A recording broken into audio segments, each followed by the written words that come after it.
Une entorse, c'est jamais anodin parce que les entorses à répétition font que le ligament ne se remet pas bien et petit à petit, le talon se décale et use la cheville à un seul endroit. Bonjour, je m'appelle Pierre Barouk, je suis chirurgien orthopédiste et je suis spécialisé en chirurgie du pied.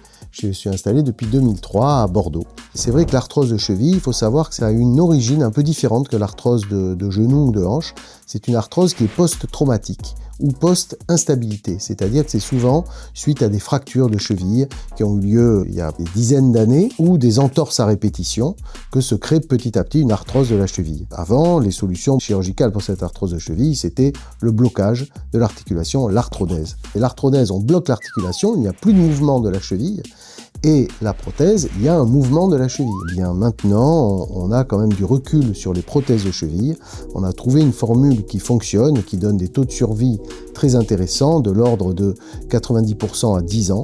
En tout cas qu'à 10 ans, 9 prothèses sur 10 sont encore en place. Il y a des gens qui seront mieux avec une arthrodèse, d'autres qui seront mieux avec une prothèse.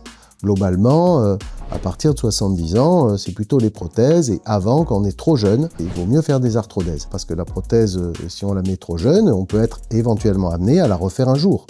On sait qu'il faudra sûrement y retourner. Alors qu'avec une arthrodèse, en général, on ne réopère pas. Mais évidemment, c'est adapté au cas par cas. La prothèse, techniquement, l'intelligence artificielle fait qu'on va calculer la position idéale de la prothèse, et c'est pas nous qui allons le faire, c'est l'ordinateur qui va le faire. On va faire un scanner au niveau de la jambe, et ce scanner va permettre de calculer l'endroit idéal où poser votre prothèse.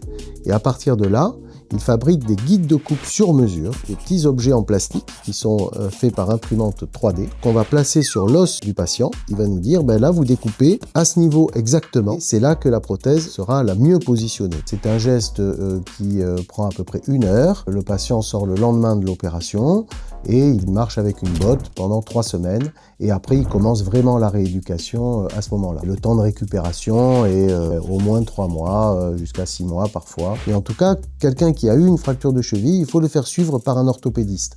Parce qu'il peut mettre en place des mesures qui vont empêcher l'évolution de l'arthrose. Donc vraiment, les fractures de cheville et les entorses de cheville à répétition nécessitent d'être suivies par un chirurgien orthopédiste.